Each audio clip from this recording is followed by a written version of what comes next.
Hello guys, എന്തൊക്കെയുണ്ട് നിങ്ങളെ വിശേഷം? സുഖമാണ്. ഇന്നത്തെ വീഡിയോയിലെ വിശേഷങ്ങളൊക്കെയാണ് നിങ്ങൾ ഇന്ന് കാണാൻ പോകുന്നത്. ഇന്ന് ഞങ്ങളെല്ലാവരും കൂടി പോകാൻ ഇറങ്ങിയിട്ടുണ്ട്. വൈകുന്നേരം ഒരു 6:30 മണിക്കാണ് ഇറങ്ങിയത്. ഇൻഷാ അല്ലാഹ് നാളെ വൈകുന്നേരം ആകുമ്പോഴേക്ക് വീട്ടിലേക്ക് തിരിച്ചെത്തും. പെട്ടെന്നുള്ള തീരുമാനമാണ്. ഞാനും മക്കളും മാത്രം പോകുമ്പോൾ എന്തായാലും അതിൻ്റെ ഒരു സുഖമൊന്നും ഉണ്ടാവില്ല. അതുകൊണ്ട് അപ്പുറത്തുനിന്ന് ഉമ്മയും അനിയത്തിയും മക്കളും ഉണ്ട്. ഇനി പോകുന്ന വഴിക്ക് ഉപ്പാനിയും കൂടി എടുക്കാനുണ്ട്. അപ്പോൾ അവിടെ എത്തിയിട്ട് അവിടുത്തെ വിശേഷങ്ങളൊക്കെയാണ് ഞാൻ ഈ ഒരു വീഡിയോയിൽ ഇൻക്ലൂഡ് ആക്കിയിട്ടുള്ളത്. അപ്പോൾ വീഡിയോ കംപ്ലീറ്റ് ആയിട്ട് കാണാൻ പറ്റുമെന്നുള്ളവർ വീഡിയോ കംപ്ലീറ്റ് ആയിട്ട് കാണണേ.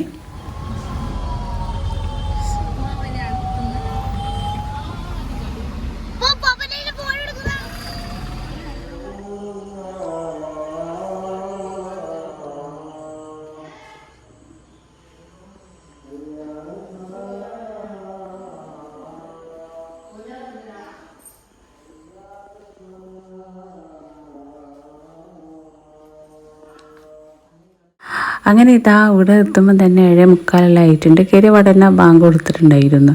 അങ്ങനെ എല്ലാവരും വേഗം നിസ്കരിക്കാൻ വേണ്ടിയിട്ട് കയറി. നിസ്കാരം കഴിഞ്ഞാൽ പിന്നെ എന്താ പറയുക, മനസ്സിലൊരു സമാധാനമല്ലേ. നിസ്കാരം അങ്ങനെ കൂടുതൽ വൈകിക്കാണ്ടല്ല. പെട്ടെന്ന് നിസ്കരിച്ച് കഴിഞ്ഞാൽ നമുക്കൊരു റാഹത്തായി അല്ലേ, മനസ്സിലൊരു തൃപ്തിയല്ലേ. അല്ലെങ്കിൽ അല്ലാഹ് നിസ്കരിച്ചില്ല എന്നുള്ളൊരു ചിന്ത വരും അല്ലേ. അപ്പോൾ ഇതാണ് എൻ്റെ അനിയത്തിൻ്റെ വീട്. ഞാൻ കഴിഞ്ഞ വീഡിയോയിൽ നിങ്ങളോട് പറഞ്ഞിട്ടുണ്ടല്ലോ അനിയത്തിനെ കുറിച്ചല്ല. അന്ന് എന്താ പറയുക, മുട്ട മറിച്ച് ഉന്നക്കായെല്ലാം ഉണ്ടാക്കുന്നൊരു വീഡിയോ ഇട്ടിട്ടുണ്ടല്ലോ തൊട്ട് മുമ്പേ.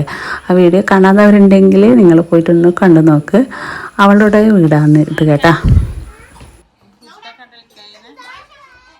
ഇവിടെ എത്തിയതേ ഞാനിതാ ഈ റൂമിലെ ഒരു സൈഡിൽ ഇങ്ങനെ പട്ടിയിരുന്നിട്ട് മക്കളെ കൂടെ കളിക്കുകയായിരുന്നു. ആക്ക് പിന്നെ അങ്ങനെ കുറേ കഥ പറയുന്നത് എനിക്ക് ഇഷ്ടമല്ല. ഞാനിങ്ങനെ ഒരു മൂലക്ക് ഇരിക്കും, വന്നിട്ട് മക്കളോട് ഇങ്ങനെ തമാശാക്കും. പിന്നെ ഇടയ്ക്ക് മാത്രമേ ഞാനിങ്ങനെ കൂടെ ഇരുന്നിട്ട് സംസാരിക്കാനെല്ലാം നിൽക്കും. ഒന്നാമത് പിന്നെ യൂട്യൂബിൽ ഇങ്ങനെ വോയിസ് ഓവറെല്ലാം കൊടുക്കുന്നതുകൊണ്ട് നമ്മളെ എന്താ പറയുക മൈൻഡ് പോകും. അതുകൊണ്ട് ഞാൻ കൂടുതൽ അങ്ങനെ സംസാരത്തിനൊന്ന് എവിടെ പോയാലും അങ്ങനെ നിൽക്കലില്ല. എനിക്ക് എന്താണെന്നറിയില്ല, എൻ്റെ ഒരു മെൻറ്റാലിറ്റി അങ്ങനെയാണ്. എനിക്ക് വീഡിയോ എഡിറ്റ് ചെയ്യുന്ന സമയത്ത് വോയിസ് ഓവർ കൊടുക്കാൻ പറ്റില്ല.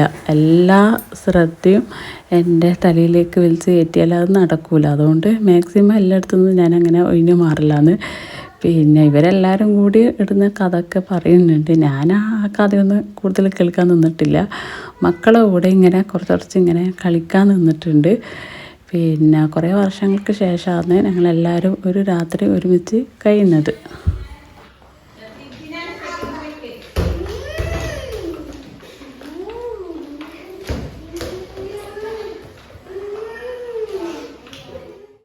ഇവിടെയെല്ലാം എത്തിയാൽ പിന്നെ നമുക്കങ്ങനെ ഒരു പണിയും ഉണ്ടാവില്ല. ഇങ്ങനെ വെറുതെ ഇരിക്കലും തിന്നലും കുറേ കഥ പറയൽ ആണ്. ഇന്നലെ രാത്രി പിന്നെ 8 മണിയായിരുന്നില്ല ഇവിടെ എത്തുമ്പോൾ. പിന്നെ ഞാൻ വേഗം കടന്നിട്ടായിരുന്നു. എന്തോ ഒരു തലവേദന എല്ലാം പോലെ. പിന്നെ കുറേ വർത്തമാനത്തിനൊന്നും ഞാൻ നിന്നിട്ടില്ല. പിറ്റേന്ന് രാവിലെ ആയിരം ഞാൻ നല്ലോണം വർത്തമാനത്തിനൊക്കെ നിന്നിട്ടുണ്ട്. ഇവർ പറയുന്ന കഥകളൊക്കെ ഇങ്ങനെ കേൾക്കാൻ നിന്ന്. അത് കേൾക്കാനും ഒരാൾ വേണ്ടേ, നല്ല രസമല്ല. എല്ലാവരും ഒപ്പരം കൂടിയിട്ട് കഥ പറയലും കേൾക്കലല്ലോ. നമ്മൾ ഒറ്റയ്ക്ക് നിൽക്കുമ്പോൾ ഞാനൊരു കാര്യങ്ങൾ എൻ്റെ വീട്ടിൽ നിന്ന് അറിയലില്ല. എന്ത് സംഭവിച്ചാലും അറിയില്ല. കാരണം എന്താ വെച്ചാൽ ഞാൻ എൻ്റെ വീട്ടിൻ്റെ അകത്തുനിന്ന് അങ്ങ് പുറത്തിറങ്ങുകയേ ചെയ്യില്ല. മുറ്റത്ത് പോലും ഇറങ്ങുന്നുണ്ടെങ്കിൽ ഒരു 6 മണിയെല്ലാം ആവണം. പിന്നെ ഇനി ഉമ്മാൻ്റെ അടുത്ത് നിന്ന് അപ്പുറം പോയാലും പിന്നെ എവിടെയെല്ലാം വന്നാലാന്ന് എല്ലാ വിശേഷങ്ങളെല്ലാം അറിയാം. അല്ലെങ്കിൽ എന്താ പറയുക, അരിയത്തുനിന്ന് ഒരാൾ മരിച്ചാൽ പോലും ഞാൻ അറിയില്ല. അകത്തുനിന്ന് പുറത്തിറങ്ങൂല. പിന്നെന്താണെന്ന് വെച്ചാൽ കുറേ വർഷങ്ങൾക്ക് ശേഷമാണ് ഞാനിപ്പോൾ ഒരു മാക്സി എടുത്തിട്ടത്. ഇത് എൻ്റെ എല്ലാ അനിയത്തിൻ്റെയാണ്. ഇന്നലെ രാത്രി കിടക്കുമ്പോൾ അവളോട് വാങ്ങിച്ചിട്ട് ഇട്ടതാണ്. രാവിലെ ആകുമ്പോൾ ഞാൻ കഴിച്ചിട്ടിട്ടില്ല. നല്ല രസമുണ്ട്. എൻ്റെ മോളിങ്ങനെ പറഞ്ഞുകൊണ്ടിരിക്കുന്നുണ്ട്, ഉമ്മ മാക്സി ഇട്ടിട്ട് നല്ല രസമുണ്ട് ഉമ്മ ഇനി മാക്സിന് ഇട്ടോന്ന്. പിന്നെ ഞാൻ മാക്സി എടുക്കാത്തതിൻ്റെ കാരണമൊക്കെ പറഞ്ഞുതരാം കേട്ടോ, എന്തുകൊണ്ടാണെന്നൊക്കെ. അങ്ങനെ ഇതാ നല്ല അടിപൊളി ടേസ്റ്റിൽ സാമ്പാർ ഉണ്ടാക്കിയിട്ടുണ്ട്. പിന്നെ വലിയ മീൻ പൊരിച്ചതൊക്കെ ഉണ്ടാക്കിയിട്ടുണ്ട്. അങ്ങനെ അതെല്ലാം കഴിഞ്ഞ് ഞങ്ങൾ വൈകുന്നേരം ആകുമ്പോഴത്തേക്ക് തിരിച്ച് വീട്ടിലെത്തിയിട്ടുണ്ട്. ഞാൻ അവിടുന്ന് അത്ര മാത്രമേ വീഡിയോ ഒക്കെ എടുത്തിട്ടുള്ളൂ. ഒരുപാടൊന്നും അങ്ങനെ വീഡിയോ എടുത്തിട്ടില്ല കേട്ടോ. അങ്ങനെ തിരിച്ച് വീട്ടിൽ എത്തിയിട്ടുണ്ട്. ബിസ്മി ചൊല്ലിയിട്ട് വീട്ടിൽ കയറാൻ വേണ്ടിയിട്ട് നോക്കുക. അതൊക്കെ എല്ലാവർക്കും അറിയുന്നൊരു കാര്യമാണ്. അറിയുന്നാലും അറിഞ്ഞാലും എന്നാലും എല്ലാവരും മറന്നു പോകുന്ന ഒരു പ്രശ്നമാണെന്നല്ലേ. അങ്ങനെ മറക്കാതിരിക്കുകയാണെങ്കിൽ അനാവശ്യമായ ചിന്തകളും കാര്യങ്ങളൊക്കെ നമ്മളെ മനസ്സിൽ കൊണ്ടു നടക്കാതിരിക്കാൻ വേണ്ടിയിട്ട് നോക്കുക. അങ്ങനെ കൊണ്ടു നടക്കുമ്പോഴാണ് ഇങ്ങനെയുള്ള നല്ല നല്ല കാര്യങ്ങളൊക്കെ ഞങ്ങൾ ചെല്ലാൻ വേണ്ടിയിട്ട് മറന്നു പോകുന്നത് അല്ലേ. പക്ഷേ ദിവസം ചെല്ലുന്നവർക്ക് എന്തായാലും മറന്നൊന്നും പോകില്ല, അത് ഓട്ടോമാറ്റിക്കായിട്ട് വരും. എന്നാലും ഇടയ്ക്കൊന്നും മറവി വരും അല്ലേ. പിന്നെ അനാവശ്യ ചിന്തകളും ടെൻഷനുകളൊക്കെ ഒഴിവാക്കിയിട്ട് എല്ലാം അള്ളാൻ്റെയിലേക്ക് കൊടുക്കുക. തവക്കൽത്തോ അല്ല എല്ലാ റബ്ബിൻ്റെ ഇല്ലാന്നല്ലേ. നമ്മളിങ്ങനെ ഒരുപാട് ടെൻഷൻ അടിച്ചിട്ടും ചിന്തിച്ചിട്ടൊന്നും ഒരു കാര്യമില്ല. എന്നാലും നമ്മളെ മനസ്സിൽ വരും. എന്നാലും നല്ല നല്ല ദിക്റുകളൊക്കെ ചെല്ലിയിട്ട് മുന്നോട്ട് പോകാൻ വേണ്ടിയിട്ട് നോക്കുക. അങ്ങനെ ഞാൻ വീട്ടിലെത്തിയപാട് കുറച്ച് ഡ്രസ്സൊക്കെ ഇങ്ങനെ കൈകൊണ്ട് തന്നെ ഒലിമ്പി എടുക്കിട്ട് ഇന്ന് വിചാരിച്ചിട്ട് അതാ സർഫ് വിട്ടിട്ട് സർഫിൻ്റെ റബ്ബല്ലാലുമിനെ തമ്പുരാനെ സർഫ് കൂടിയുണ്ടല്ലോ അത് വിട്ടിട്ട് ഞാൻ പെട്ടെന്ന് താലേക്ക് ഇറങ്ങി വന്നിട്ടുണ്ട്. പിന്നെ ചായ കുടിച്ചാൽ നമ്മളെ ശരീരത്തിനൊരു ഉന്മേഷം കിട്ടും. പിന്നെ അനിയത്തി അവിടെ ചായക്ക് റെഡിയാക്കി വെച്ചിട്ടുണ്ട്. നമ്മൾ പറഞ്ഞു മതി ഇനി ഈ ചായ കുടിയാത്ത ഇതെല്ലാം കഴിയുമ്പോഴത്തേക്ക് വീട്ടിലെത്തണമെങ്കിൽ നേരം വെളുക്കും. അതുകൊണ്ട് വീട്ടിലെത്തിയിട്ട് നമ്മൾ ചായലും കുടിച്ചോളൂ എന്ന് വിചാരിച്ചിട്ട് വേഗം ഓടി വന്നതാണ്.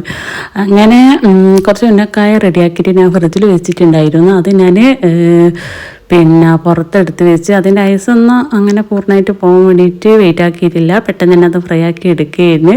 ചായ കുടിച്ചാൽ നമുക്ക് റാഹത്താകും. ഒരു തലവേദന വന്നതിൻ്റെ ഒരു ക്ഷീണമൊക്കെ പോവും.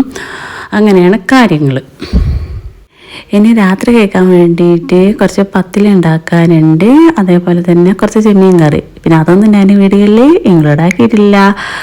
മാക്സ് ഇടാതിൻ്റെ കാരണം പറ്റില്ല അല്ലേ. ഇനി അതും കൂടി പറയിട്ട് മാക്സ് ഇടാൻ വേണ്ടിയിട്ട് നല്ല സുഖമാണ് ഉണ്ടാവുക. അത്യാവശ്യം നല്ല കാറ്റ് വെളിച്ചം ചൂടൊന്നും അങ്ങനെ തട്ടില്ല. നല്ല സുഖമാണ് ഇടാൻ വേണ്ടിയിട്ട്. അപ്പോൾ ഈ കുറേ മാക്സ് കാണുമ്പോൾ ഞാനെന്ത് ചെയ്യാം, മാക്സ് എന്നെ ഇടും. പിന്നെ ചുരിദാർ ഇടില്ല. പിന്നെ ഈ ചുരിദാറൊക്കെ എന്താ ചെയ്യുക, കളയേണ്ടി വരില്ലേ. പുറത്ത് പോകുമ്പോഴെല്ലാം നമ്മൾ എന്തായാലും കുറച്ച് നല്ല ചുരിദാർ തന്നെ ഇടാം കല്യാണത്തിന് തക്കാരത്തിനെല്ലാം പോകുമ്പോൾ. പിന്നെ ഷോപ്പിങ്ങിന് അവിടെ ഇവിടെയെല്ലാം പോകുമ്പോൾ എന്തായാലും പർദ്ദ തന്നെയാണ്. പിന്നെ ഇപ്പം എല്ലാവരും കല്യാണത്തിനെല്ലാം പോകുമ്പോൾ നമ്മളെ കണ്ണൂരെല്ലാം കൂടുതൽ പർദ്ദ തന്നെയാണ്. ഈ ചുരിദാറൊക്കെ എന്താ ഞാൻ ചെയ്യേണ്ടത്, മാക്സി ഉണ്ടാ പിന്നെ ഞാൻ മാക്സിൻ്റെ വേക്കിലാണ് പോവുക. അപ്പോൾ ചുരിദാർ മൊത്തം കളയേണ്ടി വരും. അത് എനിക്ക് അറിയുന്നത് കൊണ്ടാണ് ഞാൻ മാക്സി അങ്ങനെ എടുക്കാത്തത്. പിന്നെ ഞാനാണെങ്കിൽ ഈ വീട്ടിൽ നിന്ന് എവിടെയും പോകില്ല. പിന്നെ നമ്മൾ വേറെ എവിടെയെങ്കിലും ഭർത്താവിൻ്റെ വീട്ടിലെല്ലാം ഇങ്ങനെ നിൽക്കാൻ പോകുന്ന പരിപാടിയെല്ലാം ഉണ്ടല്ലോ കണ്ണൂർക്കാർക്ക്. ഞാൻ പിന്നെ എൻ്റെ ഭർത്താവിൻ്റെ വീട്ടിലിട്ട് തൊട്ടലവൊക്കെ തന്നെയാണ്. ഞാനങ്ങനെ നിൽക്കാനൊന്നും പോകുന്ന ഒരാളല്ല, ഇങ്ങനെ പോയിട്ട് വരും അത്രയെല്ലാം തന്നെയാണ്.